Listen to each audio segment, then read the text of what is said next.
Good evening, everyone. It's Brian Lima for the Board of Finance. Welcome.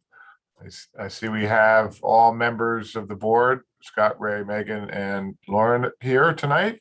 Hello again, and welcome to the superintendent, members of the Board of Education. So today is Wednesday, March 2nd, and we are reconvening the Board of Finance budget hearings for the fiscal year 2022-2023. And on tonight's agenda are the education operations for the Board of Education. And I think most everyone has gone through the process before. So we would invite the superintendent or the chairwoman of the board, or really anybody on the behalf of the Board of Education to please make a statement, or we'll then open it up to the board for questions. Sure. Thank you, Brian. Good evening, everyone. I do have just some brief comments to start with before Dr. Cutaia makes her presentation. And I want to thank you once again. We're back for another year on Zoom, giving us the opportunity to share with you tonight our budget proposal for 22-23 and some of the exciting things that we have planned for the next school year. So as we continue to grapple with the effects of the pandemic, this budget blends our desire to continue some of the initiatives that were disrupted by COVID, while also addressing significant needs of our young people that have been exacerbated to an extent by COVID, the effects of which we do anticipate will linger as we work on academic and emotional recovery. The board remains very aware of the financial challenges we are all facing. And as we reviewed and discussed the superintendent's proposal, it became clear that the bulk of the requested increase can be attributed to rising contractual and non-negotiable costs. But through Dr. Cutaia's thorough budgeting process, we did recognize efficiencies that allow us to propose system improvements that will continue to move the school district forward. So as I say every year, the board's vision statement that Milford Public Schools be a progressive school district in which students are prepared to achieve at their highest level, surrounded by an engaged community that is proud of its educational system, remains a firmly held conviction of the board. So Dr. Cutaia and staff will dive into the specifics of the budget, which reflects our continued hopes and dreams for Milford Public Schools. And we hope to have your continued support, which we always appreciate. As always, the budget contains supporting documents. We have Dr. Cutaia's executive summary, my transmittal letter, and a list of frequently asked questions that may help provide some clarity to the numbers. We encourage you, as always, to reach out to us should you have any additional questions after tonight's conversation. And thank you again for having us here to present to you tonight. So I'll turn things over to Dr. Cutaia. You're welcome. Thank you. Hello, Mr. Lima, members of the Board of Finance. I am grateful for the opportunity to share with you a little bit about what we hope to accomplish in the 22-23 school year through this Board of Education proposed budget. I do want to recognize that there are key members of our leadership team here with us this evening, Dr. Fedigan, Mr. Viccitelli, Mr. Brown. I always look forward to working with this body of officials that represent the thinking of our city, because you are so earnest in your inquiry, and grateful for the questions that I know you have prepared for us. But I do want to take a few minutes to give you an overview of how we came to our proposed number, but also a little bit about the program behind it, not to get to too much detail, but of course, happy to share as we go along through your questions. So Mr. Lima, with your permission, I'll share my screen. Yes, thank you. Thank you, sir.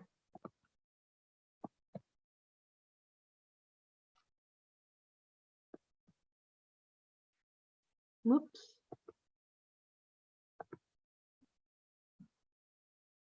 If I can get a thumbs up from you, Dr. Fedigan, if you see that, because I see you in my screen. Okay, great. Thank you. Well, part of my screen is cut off, so I'm hoping that that doesn't happen the rest of the presentation.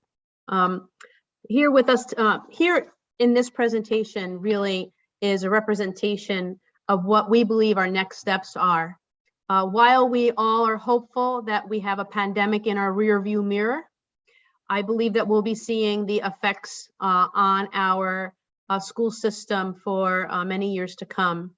While I believe we have been a leader in the pack amongst our colleagues in the state of Connecticut in staying ahead of the academic needs of our young people and quickly responding to social, emotional, and mental health needs. This budget does represent an increased response to those needs, along with the impact of some drivers that are out of our control, as Ms. Glennon already referenced. This budget also identifies our next steps in continuing to meet and reach for goals for our young people. I hope that you, those of you on the Board of Finance that have been here for the last couple years during my tenure, recognize some of these slides, because I do want to anchor back to what we believe is the consistent cornerstone of how we budget priorities, how we identify what our programming needs are. And those cornerstones are actually three key pieces: the relationships framework, our model for high quality instruction, and what we believe is the implementation of the relationships framework on how adults and students interact throughout our system. So please know that this is consistent. The way we develop our budget priorities are based on the coherent, consistent messaging that we have built as a foundation in our system. Our budget is also based on the Milford Public Schools commitments that were recently written and adopted by our Board of Education in May of 21. While I will not read this entire slide to you, know that these 9 commitments make a statement by our Board of Education, our leadership team, our school system, on what we believe are our highest priorities. And the range here is everywhere from relationships, curriculum, safe and secure climate, the way we address the development of capacity of adults, the honoring and development of diverse community. So these 9 commitments you will see represented throughout the budget. Additionally, the board adopted 4 goals that are in alignment with our vision of the learner, and being one of the cornerstones of our school district.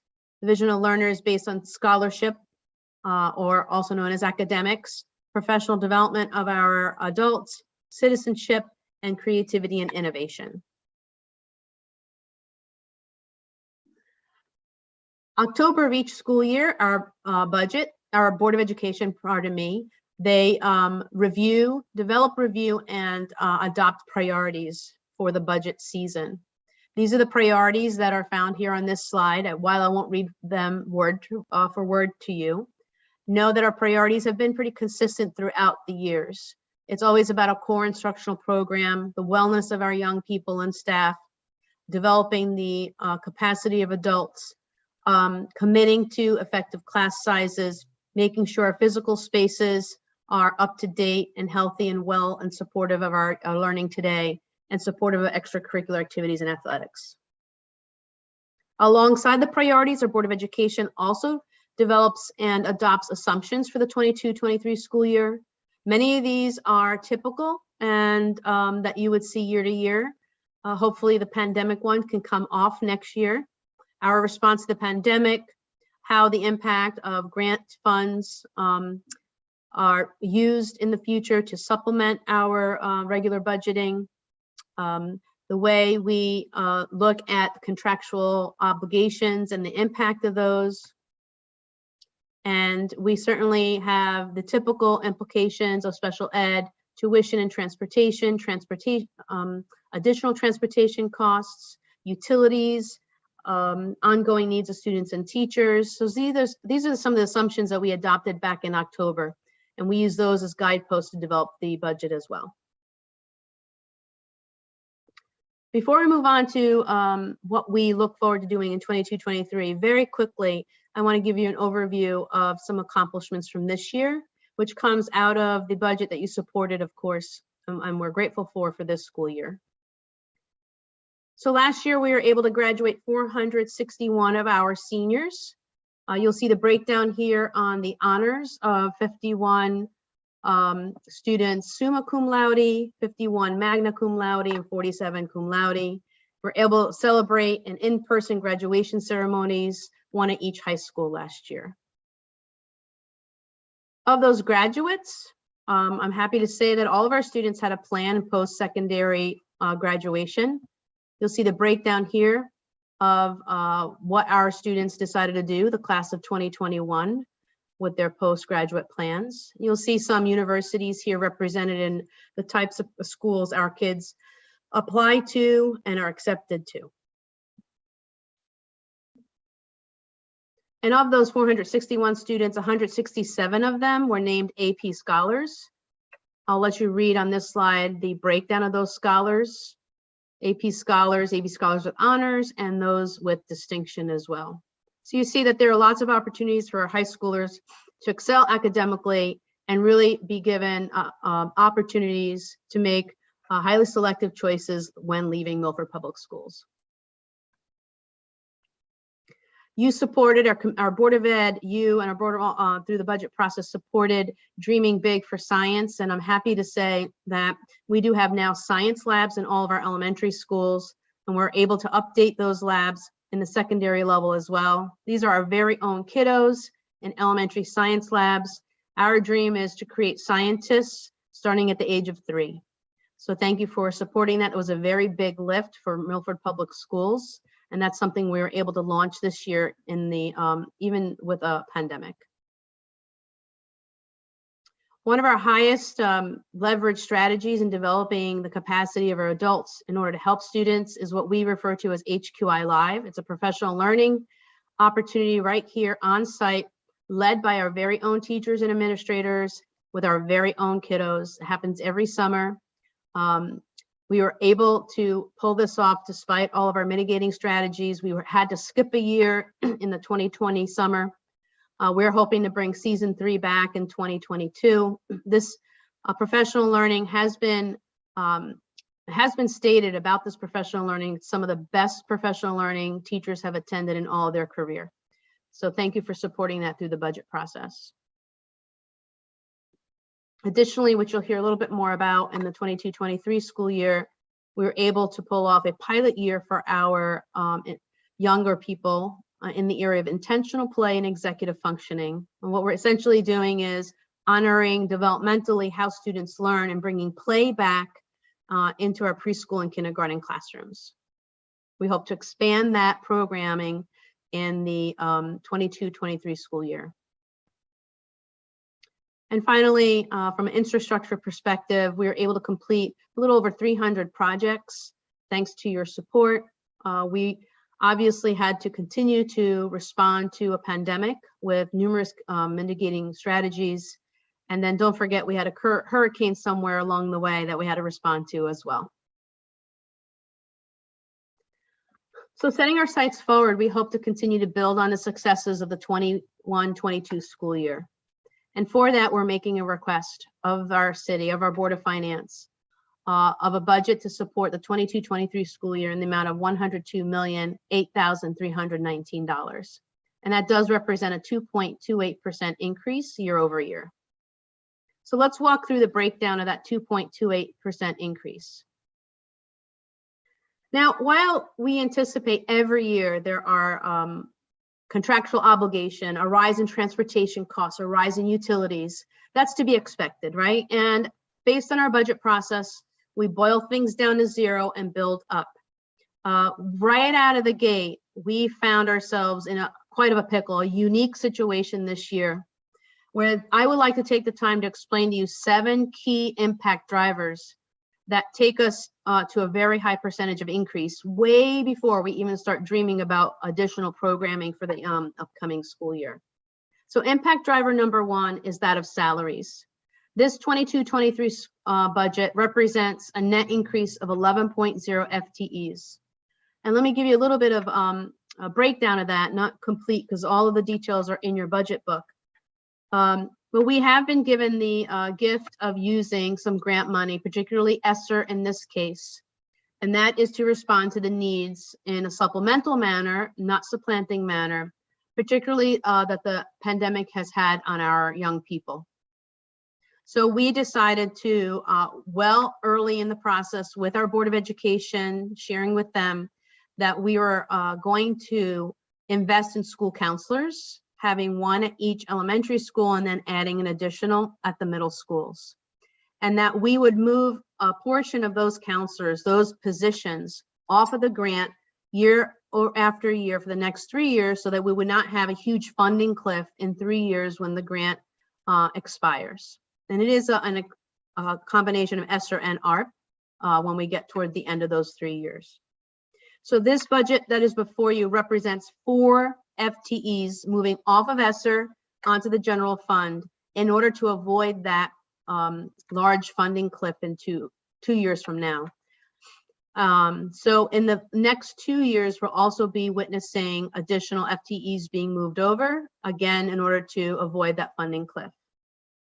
Additionally, and this is a potentially a little bit of a confusing part, last summer, because of increased numbers of students at the elementary schools, we had to add 4 classroom teachers at the elementary to respond to class size guidelines. And so if you'll know, obviously know that those 4 teachers were not in the foundational budget of the 21-22 school year. So that has an impact on our foundation. So that's an additional 4 teachers moving forward. This driver alone is about $700,000 right out of the gate before we start developing programming for kids. The second driver is also salaries, but those related to COVID.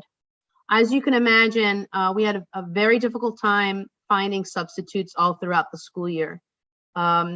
Whether they were ill themselves or were immune compromised or just weren't willing to come into schools to provide coverage for teachers while they were out, we had to invest in a larger number of building substitutes, therefore ensuring a certain number of days of employment. And so instead of just hiring a sub as we needed it each day, we brought on additional permanent building substitutes. We also invested in additional cafeteria aides because particularly at the elementary level, we could not bring students into the cafeteria without distancing them 6 feet. We ran out of space. So we spread kids out and needed more adults to supervise. And then, as you can imagine, we have experienced a slight increase in the number of retirements that we have to budget for. This driver is about a $200,000 impact. In the area of benefits, we saw an increase in life insurance. We did have to go out to bid for this for life insurance this year, so we did see an increase of those costs by about $65,000, and the health insurance for 65 and over was about a $300,000 increase. If you remember from last year, we did have a lot of work done in this area, and we believe it's because of that work that we only saw a $300,000 increase this year. It could have been much worse than that. The fourth driver is that of electricity and natural gas. And of course, we anticipate these going up year after year, but in the area of electricity, it was a significant increase. There were some requirements on fresh air ventilation because of COVID, and where compared to previous years, we would run fresh air ventilation on a regular basis. The requirements under COVID at some times that we will share that we were running those systems 24/7 to be responsive to the pandemic. And then we have seen a sharp increase in natural gas as well.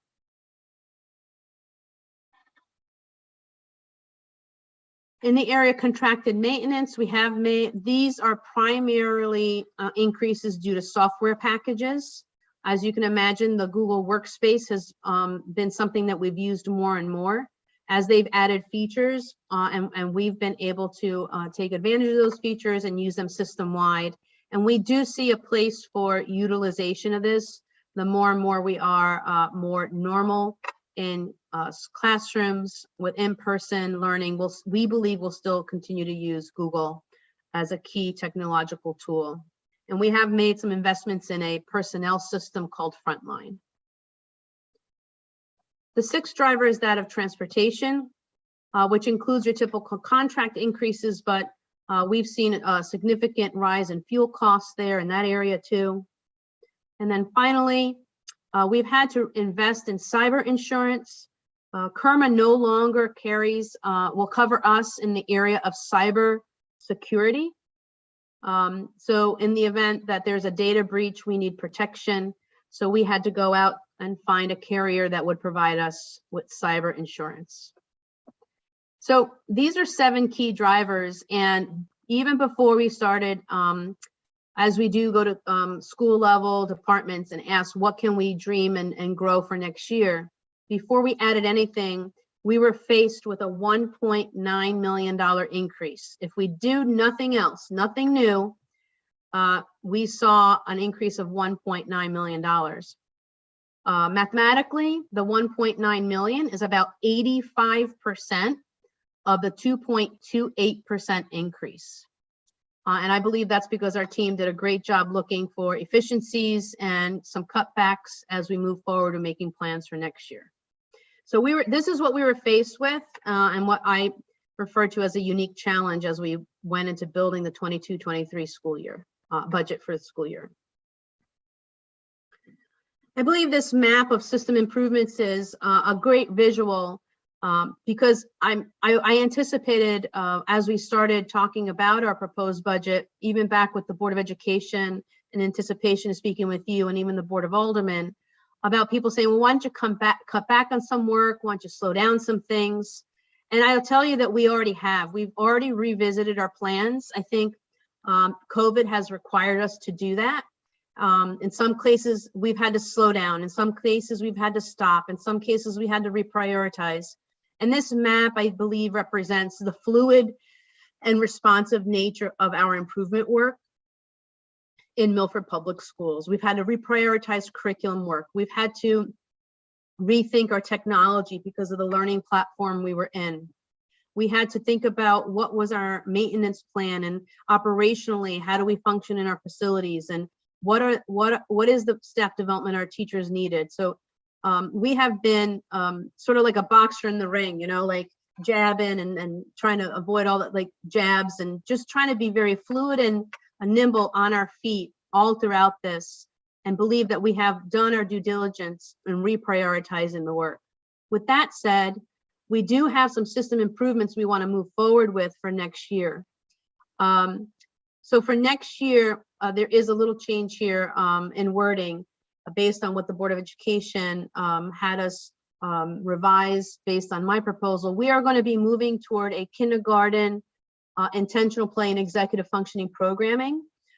This means a rethinking of what curriculum and experiences our young people have, and then ensure that they are going to be much more hands-on. So for the 22-23 school year, our plan is to go into all kindergarten rooms and not the pre-K. That's a piece that we changed in our process last month.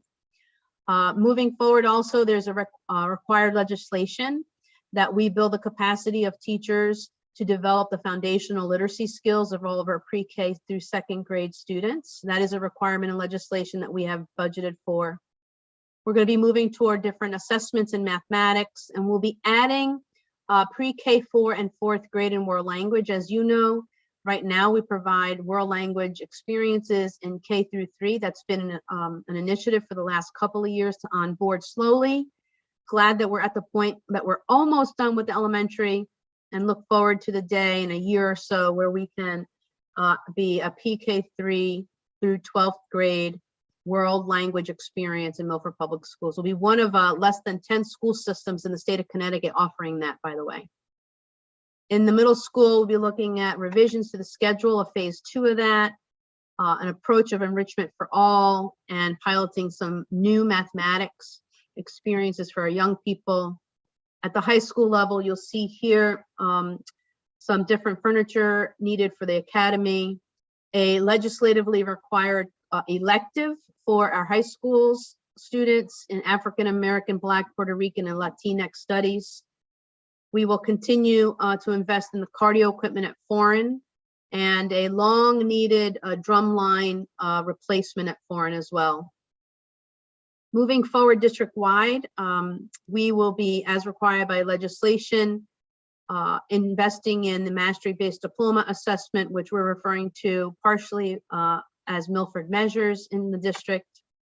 We have some technology improvements, and we have a number of curriculum improvements that are outlined here. Again, these are reworked and reprioritized by our teaching and learning team.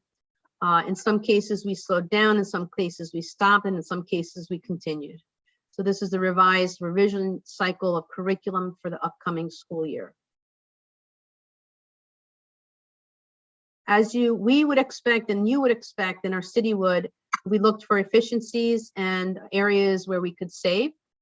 So in order to offset those unanticipated increases, we found a savings a little over $500,000 in these 3 areas. This is a 14-year look at our increases historically, dating back to 2009.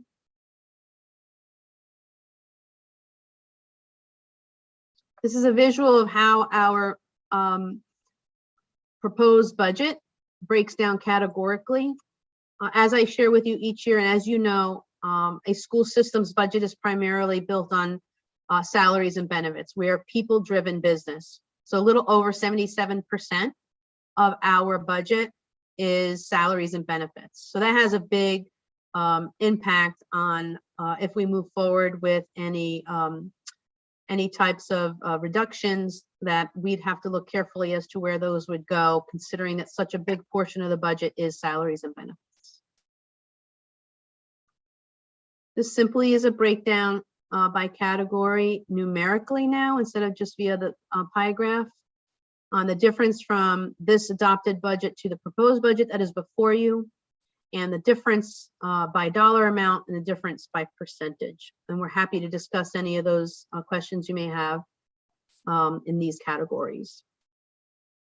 And so finally, I want to close out by saying that our decisions are made based on the vision of the learner, the model for high quality instruction and relationships framework. And we believe it's because of this coherent and consistent view of building our budget that we are able to meet and reach higher and higher levels of learning for our young people and development of our adults. Thank you, Board of Finance members.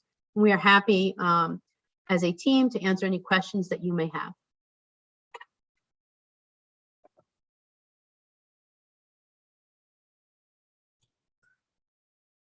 Thank you, Dr. Kutaya. Very, very helpful presentation.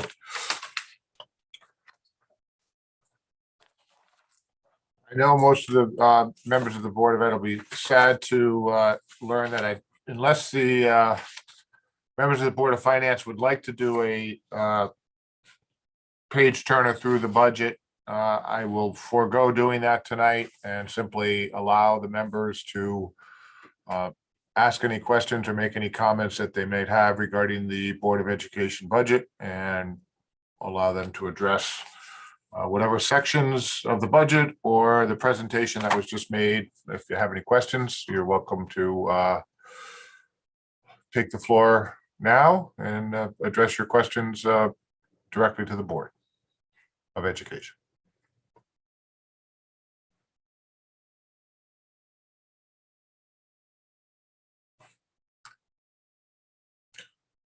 Well, I'll open it up then. I do have one question regarding, you had mentioned that you were moving, I think, 11 positions off of the Esther grant for approximately $700,000, I believe. Are those, is the amount of that grant being reduced, or are those funds being reallocated from salary to another purpose under the grant? Thank you, Mr. Lima, and I'll answer part of it and then ask Mr. Viccitelli to jump in as well. So for clarification, there will be 4.0 FTEs moved off of the ESSER grant. Okay. To the 22-23 school budget. That includes 3 school counselors and a teacher leader for social emotional learning.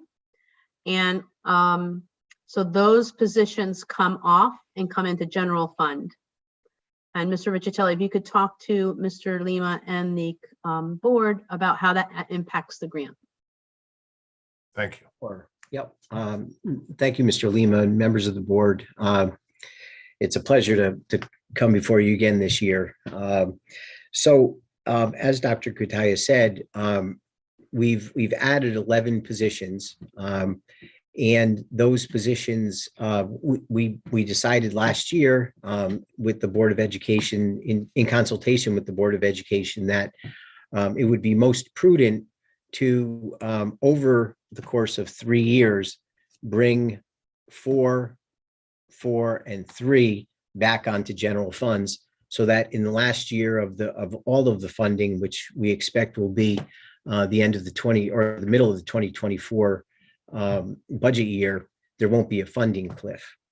So that's been the plan since the beginning. So those positions, which we believe are vitally important, especially after COVID, actually planned before COVID, but with COVID and the strains that have been put on the students, especially with the mental health issues that are cropping up now, we believe that those positions are vitally needed. And again, we've benefited from the fact that we've had ARP and ESSER to be able to fund them initially, but eventually they have to come off the grants, and to avoid that funding cliff, we will bring 4, 4, and 3 back over the next 3 budgets. Mr. Chairman, through you. Yes, if I could just have a follow-up, Ray, just for 1 Yep. second. So yes, I did misspeak with the 11 positions and the 700,000. That was by the total. But with those 4 positions that are being moved from the grant to the budget, again, is there does that leave additional funds within the grant to be utilized for other purposes? Is that the intent? No, we built in the moving them back onto general funds into our total plan for ARP and ESSER. So from the beginning, we budgeted 4 positions for 1 year, 4 positions for 2 years, 3 positions for 3 years. So we made those accounting calculations when we submitted the budget. Okay, maybe I'm misunderstanding the grant then, because so the grant, it's not a fixed amount that, for instance, you're getting $1 million grant and it's being utilized for your purposes, or the purposes that are eligible. So I guess where I'm trying to figure out is if it was X number of dollars for the grant and you're moving $200,000 in salary off of the grant, does that leave those funds available under the grant for other purposes? Yes, from the start, the grant application was an extensive grant application. We had to do goals, justifications, all kinds of things, and they had to be eligible costs. So when we submitted our grant, we submitted it with, besides personnel, there are other things that are being paid for in the grant. And there, as you know, there have been a number of grants. There was ESSER 1, ESSER 2, and now ARP, or sometimes referred to as ESSER 3. So it's all baked in to the grant as to how it's going to be spent. A certain portion of it is personnel, and that's where these dollar amounts are coming from. So Mr. Michitelli, correct me if I go down this wrong path, but I'm trying to get to Mr. Lima's question, right? So when we wrote the application, we're just going to use the number $50,000 for a minute. If a teacher's salary was $50,000, we budgeted for 4 FTEs at $50,000 for 1 year. We budgeted for 4 FTEs at $50,000 for 2 years. And then we budgeted for 3 FTEs at $50,000 for 3 years. So there's no money left when we pull the first 4 off, because we only budgeted for 4 teachers for 1 year at $200,000. So there's no now a $200,000 gap that I get to go and spend, because we line itemed it to the degree of how many years those teachers would be funded out of that grant. Right, Mr. Riccitelli? Or Okay, well, that, Correct. thank you. That does address my question. So, okay. but I think, so, but when you created the grant application, and maybe I'm getting lost in the weeds here, but when you created the grant application for year 1, you allocated the portion of the grant to salaries. And then in year 2, did you reallocate that to something else, or was it just not part of the application? There's nothing to reallocate, because we didn't budget for those 4 positions for 3 years. We only budgeted for those 4 positions for 1 year. So the grant wouldn't, so the grant automatically wouldn't fund those positions because they weren't budgeted. Because it's a fixed amount. So of the 1 point something million, we said for the first year, we're spending X amount of dollars for 11 positions. And then the following year, there's only going to be 7 positions. And then the following year, 3 positions. And you add those numbers up. So Okay, there's not like a freeing of money now. okay, I think So in 3 years, I won't have 1.2 million to spend. It'll be spent. okay, that, Right. I understand now. Thank you. I'm so sorry if we're not being clear. No, it's clear. I was just trying to conceptualize how the grant was functioning in Yes, sir. Thank you. relation to the budget. Mr. So- Arnold, Yeah, hi, thank you. My question, if you didn't have the grant, would you have hired the 11 people? So we always had a plan to bring on school counselors. One, Mr. Arnold, it is legislated that we have to provide elementary students with school counseling services. So that was a big challenge for us. So what we were going to do is we would probably have changed our strategy. We would not have hired 11 all in one swoop. So we would have likely budgeted 3 or 4 a year for the next 3 or 4 years. So we would have done a slow, just like, it's basically the same thing. The grant just allowed us to hire them all at one time. And is there like a target for, ratio of students to counselors? Yeah, actually, though, that's highly, there's guidance that comes out of a national association based on level. And at the high school levels, we're in good shape. We actually below some of those ratios. At the middle, we are able to reach that now. And at the elementary, we only have 1 school counselor in each school, and we believe that is sufficient. So with the 11 people from last year that you got funding for, you've now satisfied your requirements? We believe we've satisfied our needs as well. Yes. Okay. Thank you. Thank you.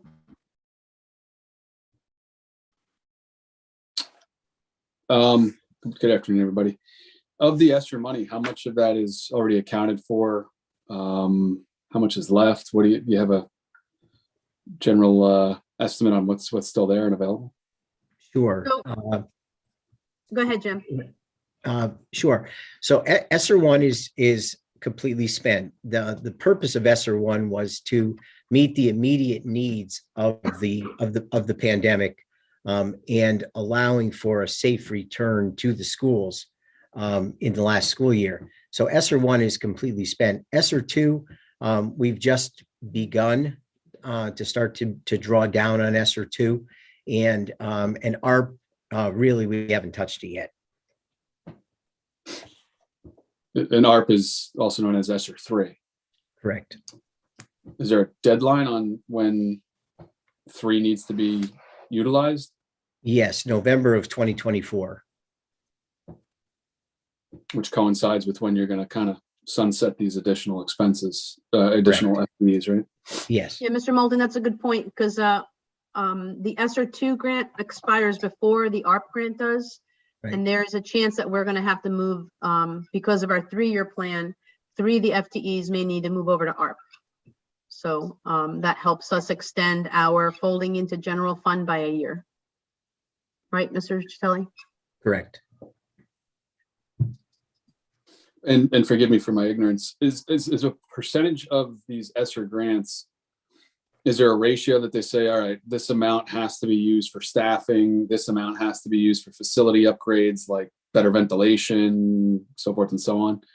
And I mean, assume that's all included in these figures that we're looking at. There are 5 key categories that they give you that you must spend your money within.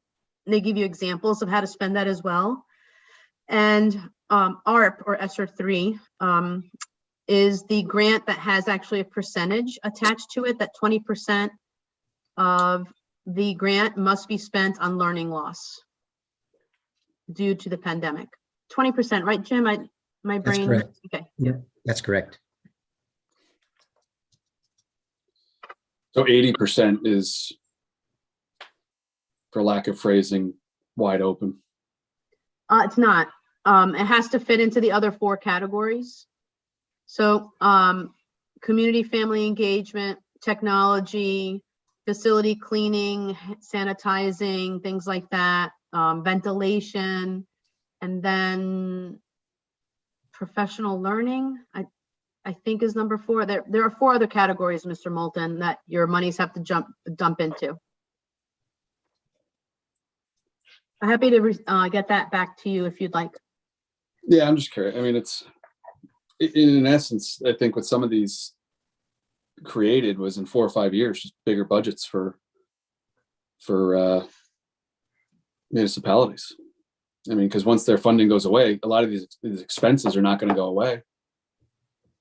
Right, that's why, while 11 may sound big, it would have happened, it would have come before our city, just in a different way. And that's why we were very cognizant not to add more than 11 FTEs. There are some communities I know that are doing a lot of salaries in both Esther and ARP, and we realized the funding cliff. So we were trying to be cognizant of that, Mr. Moulton.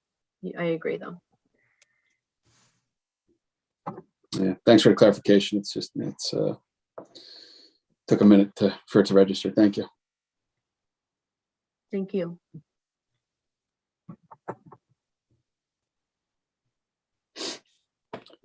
At the risk of carrying on with Esther too long, I'm just looking at Roman numeral, page Roman numeral 14 of the budget book for the staffing changes. And I'm just trying to get a sense. It states that there was the 4 positions added 21, 22. And then in paren below, it's looks like another 4 positions from ESSER 2 grant. So the 4 positions that are being moved over from ESSER, are those the elementary school teachers or the SDW teacher leader and the MS counselors? I think it's the MS counselors, right, that are Right, added? 3 counselors and the teacher leader, right? 3 counselors and the teacher leader. And The when, classroom teachers likely ahead. would not be approved by the ESSER funds. so were those teachers added in 21, 22? The 4? Yes, sir. So every summer, this is a typical practice of ours. This happens Okay. every year. So we do our very best in November based on enrollment projections to identify the number of sections at each elementary school. And our class guidelines, one of our priorities that the board adopts each October is 20 students in K2 and 23 in 3-5. When based on registration, and in the summer, a lot happens, right? There's in and out of students. So based on the in and out of students, we either collapse sections or add sections. And we do both of those throughout the summer. But we do have a cutoff of when we collapse sections in August because we send out letters of placement. So by the time August came, August 21, before we opened our school doors, it was necessary for us to add 4 classroom teachers across the district. And so therefore, it impacted the 21-22 budget. It's the foundation of the 22-23 proposed budget. So those were costs not budgeted for, is a good way to put it. Okay, that I understand. And then the school greeters are moved from hourly age to secretarial. Is there a reason for that? Is it a different Bargaining unit. They bargaining were unit? adopted by that bargaining unit. I know adopted is not the right word. Right. Yeah, they petitioned, they petitioned to join a union. They were Yes. previously on non-unionized. Okay.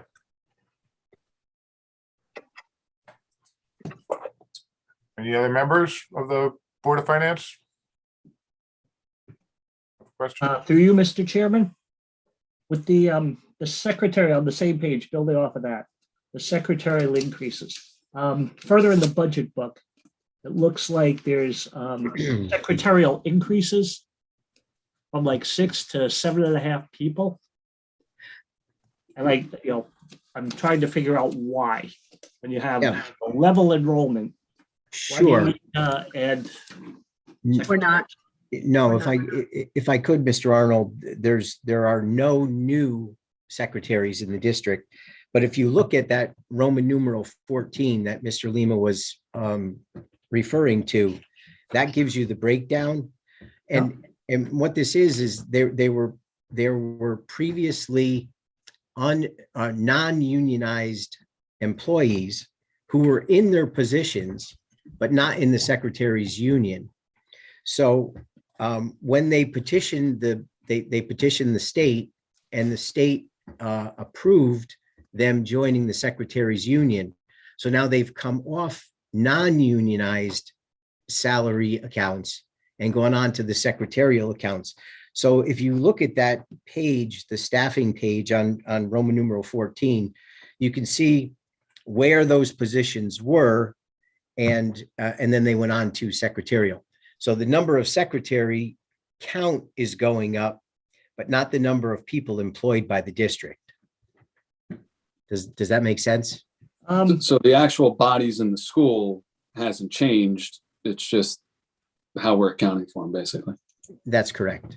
Is there a And the material dollar difference amounts, in there? the dollar Oh, amounts are corresponding also. So sorry, Mr. Riccitelli, No, and I think you just answered my question. So the cost for the school greeter to go into that other column, it's a non-cost, it's a wash. It's the same Correct. cost. Gotcha. Correct. Okay. Okay, then just related on page 7, I guess this is really my question. okay.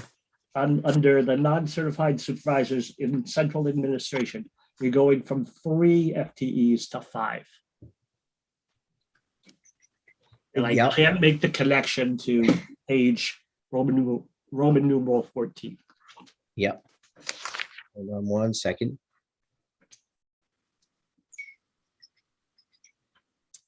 There is on that Roman numeral 14, in the right-hand column, category or account number 1120, non-certified supervisors.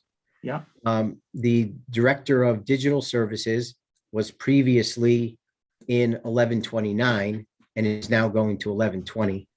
The director of school safety and security was in 1129 and is moving into 1120. So Okay. that's where the differences are. And Gotcha.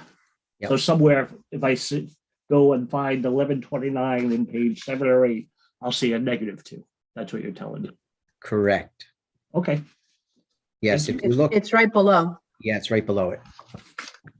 If you go into 1129, that box, Mr. Arnold, in 7, you will see digital services department went from 17 to 16, Got it. and security and residency went from 1.75 to 0.75. Got it. Okay. Thank you. Yep. Yep.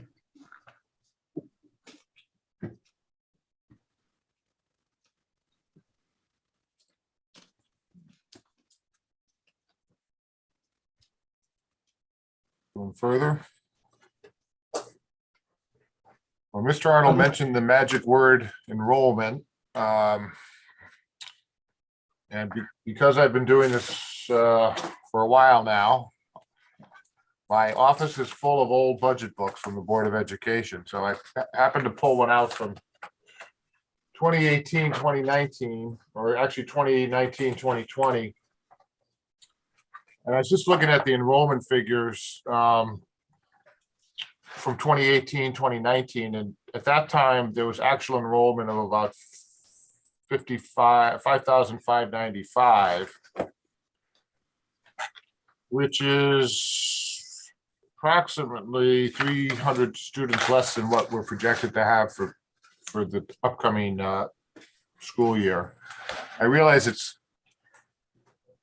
there's a lot of factors that go into that analysis, but looking at the staffing from the 2018, 2019 year as well, it's essentially the same. I think it was 916, and this year we have 914 plus or minus a few. So it's essentially level staffing from what we had a few years ago. Do you have any sense of how we can address the enrollment versus the staffing, or what, how are we, what's the long-term plan? I know this is my question every year, and I'm just trying to see if the trends don't seem to be changing dramatically. We still seem to be in a declining enrollment environment, and essentially level staffing. So I don't know what's the board's thoughts on that situation. So I could speak as administration. I can't speak for the Board of Education, but so this is how we look at it, Mr. Lima. It would make sense to a lay person that if enrollment goes down, then staffing should go down. But we have so many factors that impact in staffing that enrollment doesn't equal staffing. I know that's what's in people's minds. So let me talk about a couple things that do to help us understand why that number is not dramatically going down. First of all, when you have enrollment going down, particularly let's say at elementary, those numbers are coming out of all classrooms, all grades, and that's over 200 classrooms. I don't know the exact number. It looks like 228 classrooms across the district for next year. And if you're going down 60 kids, well, that could be spread out everywhere. So that doesn't mean that we're going to collapse a class. So we're still going to maintain the guidelines of 20 and 23. And so a declining at the elementary level, especially, is absorbed by 228 classrooms. So those numbers are not going to start declining the number of classrooms in elementary. Secondly, when you have declining enrollment, there is a possibility to find efficiencies at the secondary level. But programmatically, that could potentially hurt kids. So we have to be careful that we don't increase class size in our AP courses, let's say, or start removing FTEs at the high school and have to decrease the number of electives being offered to kids.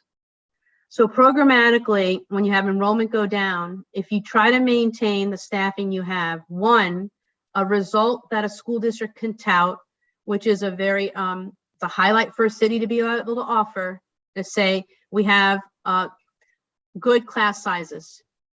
20 and 23 at the elementary, that's a nice number. When you start looking at middle and high school, we don't have classes of 30, 35. Second, a nice thing for a school district to say, be able to say, in a city to say, is that we have a wide range of electives for our young people. Now, Dr. Fedigan and I would go back and forth every spring, and we say, how small is too small of a class? Because if you have 9 kids in an elective of an art class, and those 9 kids are interested in post-graduation work in the arts, that one elective is really important. So now you have a decision to make. Do I reduce FTEs or do I run the class? And we go through that every single year. The third piece, I would say, the reason why enrollment does not equal a decrease in staffing is that more and more we are finding, and more particularly now, and I hate this, that we are even saying this word so many times because of a pandemic, our kids need support. Our kids have growing needs in the area of social emotional learning and mental health. And so this is no longer just a conversation about classroom teachers and a decline in enrollment and how many teachers we need standing in classrooms.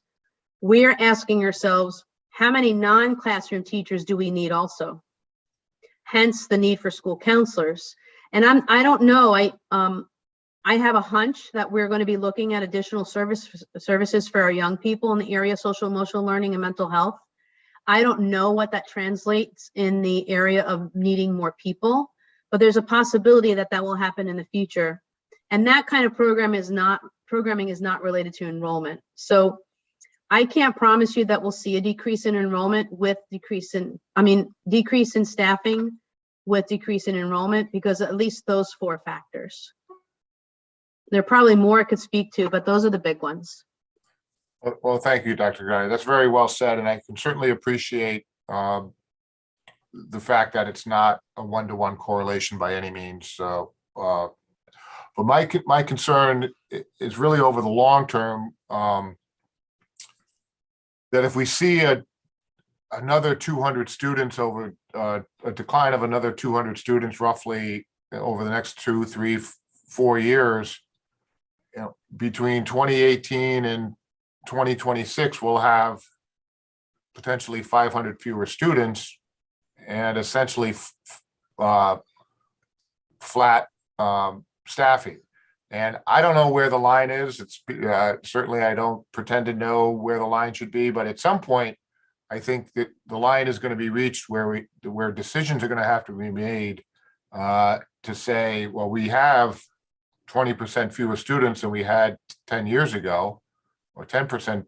Where are we with staffing? And I certainly understand the second part of your statement about the last couple of years have certainly presented a number of challenges to the board. And again, I think you've met them all very well and created new challenges going forward as far as additional needs for the students. But I am concerned that over the long term, and if the trends don't change, that some hard decisions are going to have to be made as far as building, staffing, et cetera. So that's my concern.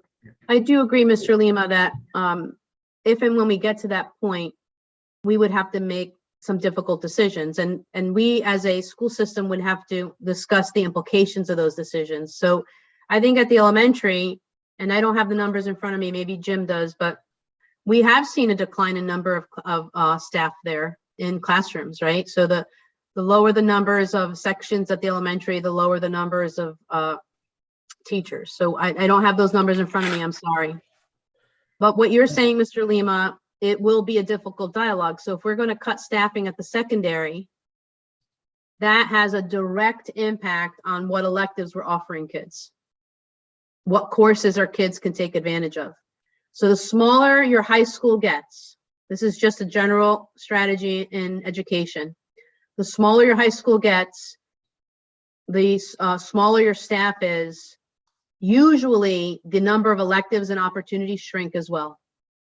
So we just have to know that that's the road we would be going. And that's not, it's just the negative side of shrinking as a system. That's all. Right. And you're right, with the Board of Education, we'd have to have that tough dialogue. And Thank if you I for could pointing that out. If I could add to that, Mr. Lima, I appreciate the concern that you have. I think it's, a concern that kind of has lingered for a little bit for lots of people, and appreciate that you said you're not sure where the line is, where to draw the line.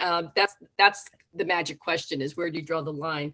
But I would, and I do agree that it's something we have to keep an eye on, and it's, we are going to have to make a decision at some point, that we're going to look further at this. But I would argue that, right now, change, that kind of change within the school district is extremely stressful on kids and families. And, if you think back a few years to, some of the changes that were made in the configurations of the schools, and this is a difficult time for our families and our students right now. They need the consistency, and we have heard from families that consistency is important for their kids. And I think I've seen anecdotally, there's a lot of the housing is very volatile right now. We've had a lot of people move into Milford. I can't say how many have moved out, but I can anecdotally say that I see all the time families moving into Milford with school age kids. And I think we know that a lot of families, not a lot, but there were families that took their kids out of the public school system simply because of the environment of the pandemic. And at some point, those families, I think some of them will come back when things kind of even off with the pandemic. So I think the next couple of years, there could be a lot of volatility. It's hard to measure. It's very hard to measure people moving into your district. It's really easy to measure for the statisticians to look at, the live births 5 years ago and kind of figure out, how is that going to equate to school age kids? But it's really difficult when you've got movement in and out of kids that are already school age. So I think there's a lot of different factors that play into this. And, but, you know, I would agree with you that it's something that we do have to keep an eye on. On that point, I actually expected that we might see a little increase in at least the younger age children this year, but perhaps we Well, have. we don't know that yet. We're not sure what's going to happen well, we have to add teachers. You know, we added teachers in last August, but for the 22-23 school year, we're not sure because a lot of people don't register their kids for school until the summer. Right. But I'm sorry, I don't have this notebook home with me, but I did do an enrollment presentation to the board. I don't know if it was October or November, Ms. Glennon, and the number 66 is in my head, Mr. Riccitelli. And there was an increase of elementary students actually this year, while we had a net decrease because of secondary reduction. I thought there was an increase at elementary, but Mr. Lima, I'm sorry, I don't have that notebook with me. Yeah, there was, and that's why we had to add teachers. Yeah. Okay. And the other thing I'll say is that we are seeing indications that trend of declining enrollment is really leveling off. And we are actually seeing indications that, 8 to 10 years out, it might start to creep up again. Well, if I'm still on the board 8 to 10 years from now, please tell me to leave. You're not going anywhere. To piggyback on Brian's question there, what is there a correlation between like student facing like classroom teachers to non-classroom teachers over that time frame? In other words, like, are we adding staff, more support staff than actual teachers? And maybe to articulate the question a little better, I'd have to double back with Brian just to look at some of those past books.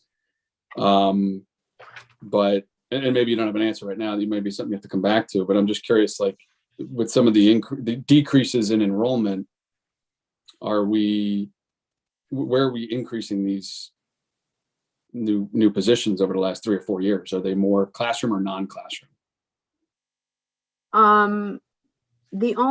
Primarily, if there have been 2 ways to adding non-classroom positions, and that is reconstituting a classroom position, so that wouldn't have increased in FTE. And that only happened in my tenure that I could think of with some literacy supports and the conversion to coaches. But those literacy supports were already outside the classroom, so I take that back. And then the counselors that are before you. Those are additional outside the classroom. But Mr. Moulton, I have to give your question some thought. I don't want to make it sound like that's conclusive because I just need time to think about it. No, and it's not a well-formulated question either. So, I'll look at some numbers and try to give it a little bit more context. Maybe I can give you a head start there, Scott. On pages 2 and 3, you can look at the staffing for each category of teachers starting in 1920, and then you can see what we are at now. And you'll see that outside of the regular ed teachers, in most cases, is either gone down or stayed pretty consistent. In other words, special education teachers in 1920, we had 65.5 FTE, and now we're looking at 62.6 FTE. So a decrease from the 1920 year. School counselors on the next page account under school counselors in 1920, we were at 14, and now we'll be at 17. And that's for the 3 extra that we're taking back onto general funds this year. And again, social workers, we were at 13.7 in 1920. This year we're at 14. School psychologists, we were at 13 and now we're at 12. So that's a decrease. And speech and hearing, only up a 0.4 FTE. So you can see that's all of our teachers on those 2 pages, certified teachers. And it's pretty consistent across the board. Yeah, that's very helpful. Thank you, Mr. You're Richardson. welcome. Sure. Yeah, Did I would agree with Mr. Ricciarelli's comments. I mean, even going back a little bit farther than that, the numbers are surprisingly consistent as to the classification of the FTEs. So, And I thought, speaking of the special ed FTEs and seeing it trend down a bit, did I see that we had an increase in special needs education enrollment or higher demand for I mean, that I read somewhere in there about a 17 or 18%, or that may make up 17 or 18% of the total cost, if I remember seeing it somewhere. Sorry. No, you did actually. I'm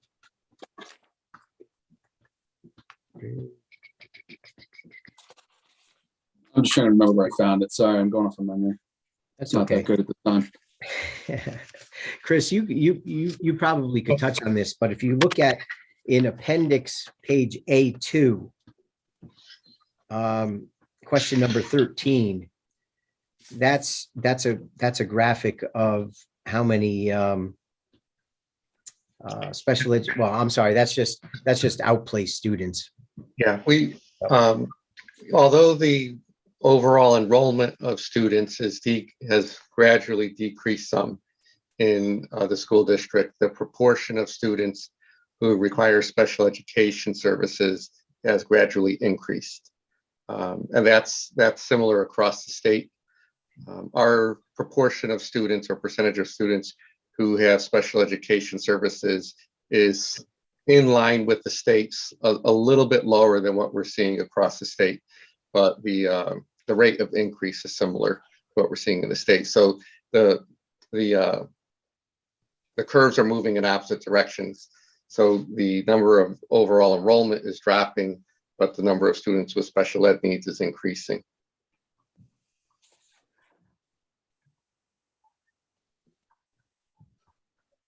So to your point, wouldn't there be an increase in the amount of special education teachers, 1111 So needed if we're seeing a higher increase, or are they just doing more work? Well, they are. I think we're being more efficient with our placements as we've designed in-district programs. We've been able to see some efficiencies with scaling. So as we have created specialized programs in single buildings, we bring more students together and we create some efficiencies of scale that way. Gotcha. That makes sense. Could you apply that same theory and logic to, like Dr. Kataya was saying earlier, about if you cut staffing, well, you had to reduce electives? Or is that like a practice that's already in place? In other words, you want those 9 kids to have that introductory and interaction with art, but would you combine them into just one class or one school versus having them in 2 or 3? One school, meaning foreign kids would go to law for that class? Yeah, maybe. We would have to entertain the use of technology and some of that, which is on the horizon, Mr. Moulton. You would think that with what we've just been through, it's an easy peasy, but there are some union issues that we'd have to wade through a little bit. And it also would depend on the elective desires of kids at both law and foreign. So it just depends on where the interest is. And it also boiled down to certification issues. So not all teachers could teach everything. So we'd have to be careful on how many different classes. And I think in the area of world language, this happens more often, Mr. Moulton, where we'll have multiple levels in one room. So we'll have like level 3 and 4 of a language in one room with one teacher teaching 2 levels, as opposed to having a class of like 4 and then 5. So there are some efficiencies found that way.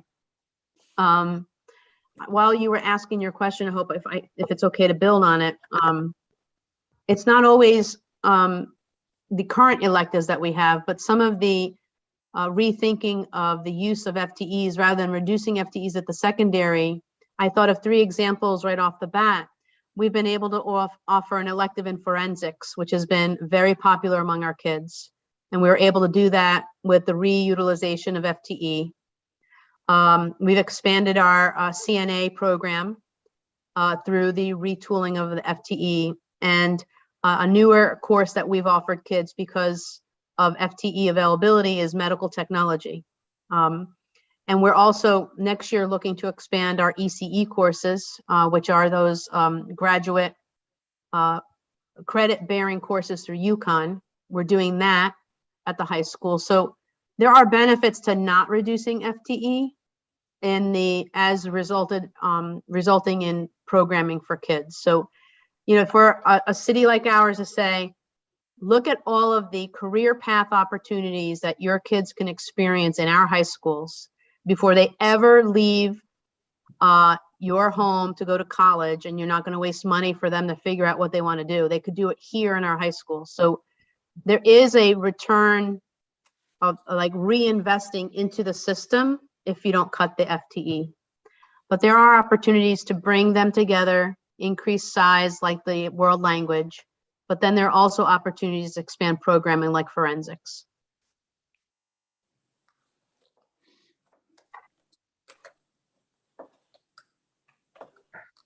Thank you.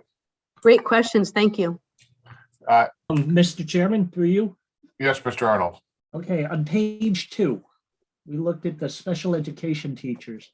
How about the regular teachers? There's like a line item, additions to be determined, 5.8. What is that?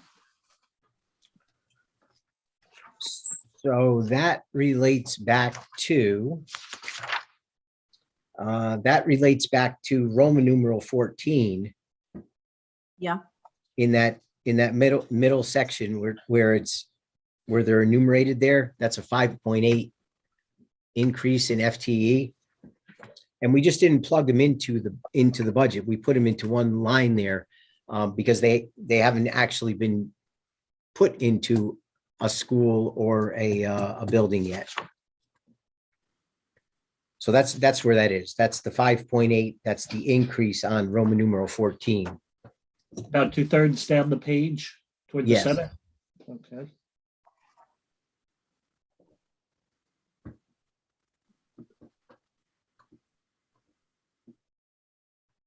Okay, thank you. You're welcome.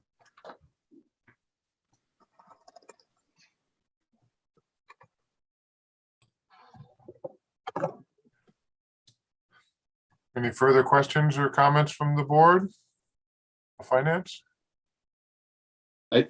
One more question. I remember reading that you were expecting a higher number of retirements coming down the pike this year. Is it a industry-wide thing, or what do you see? Because I know earlier, Police Chief Millo had mentioned that they're seeing a lot of retirements out of the police department. Is it just the baby boomers are retiring? Is it something like the police that it's just harder and harder to find people that are willing to put their lives on the line like that? I mean, teaching's not an easy profession. I remember hearing years and years ago that the average teacher, does stand a chance to be threatened more than the average police officer sometimes, scarily enough. So is there any commentary around why you think there's a higher than expected retirement, or is this just kind of a specific to us trend? Throughout the field, Mr. Moulton, there's direct correlation to the pandemic, that more and more teachers are calling it quits. And in fact, there is a prediction of a teacher shortage coming up, that higher ed is not having the same level of applicants to enter teacher prep programs. So there's a possibility that even great school districts like ourselves may have a hard time hiring in the future. So on both ends, retirements are increasing and those entering into teacher prep programs are decreasing. So. Yeah, scary. Thank you.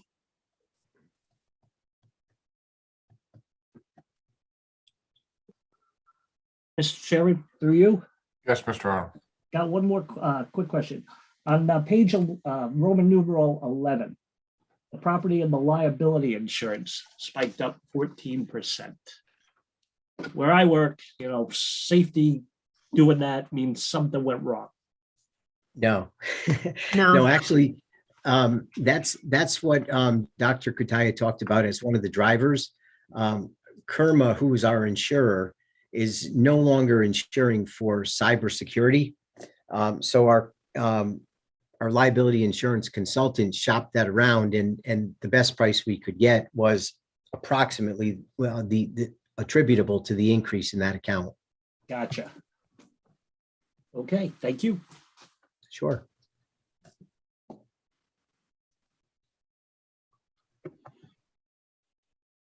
Well, on a lighter note, I have a question for Mr. Riccitelli about it. Do we have, I'm sure there are some projects, facility projects on tap for this summer? Is there anything exciting going on at the schools this summer for construction?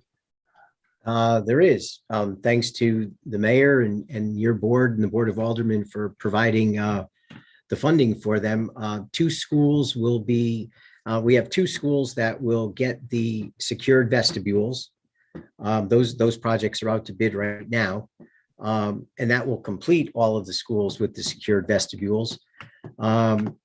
We will break ground this year on the Pumpkin Delight project, which is which is a big project for the district, and you know, long needed and very much needed.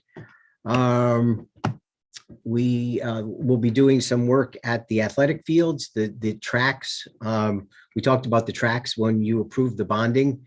Right. So the tracks will be redone at both schools. Well, that's quick. That's actually happening this summer, the tracks. It is. And we're also hoping to do the Orchard Hills traffic improvement project this summer.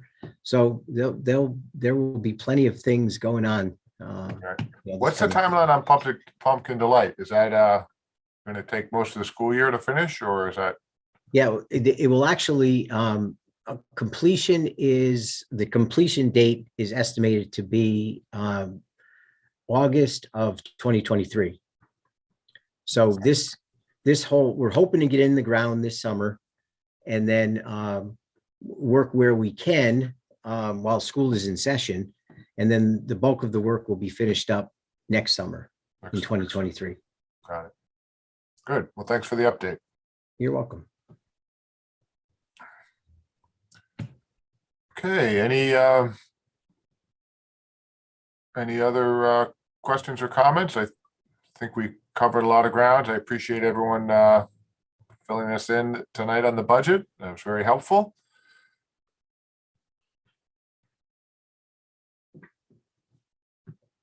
Okay. Well, it's approximately 6:47. Unless the Board of Education or Administration has any further comments, we're going to go into recess. And Thank you very much for the opportunity again, and reach back out if you have additional questions. thank you, Susan. Appreciate it. Thank you. Motion for recess, Mr. Moulton? Yeah, I'll make a motion that we recess until Wednesday, March. Oh, no, let's recess until Thursday, March 10th, where we'll have a in-person Which will be an technical. in-person technical session back in our old stomping grounds of Conference Room B, if you remember where that is. So there's a motion to recess until March 10th. Is there a second? Second. Seconded by Mr. Arnold. Thank you. All those in favor? Aye. Aye. Opposed? See you next week. Thank you all. Thank you. Thank you. All right. Thank you. Good night. Thank you.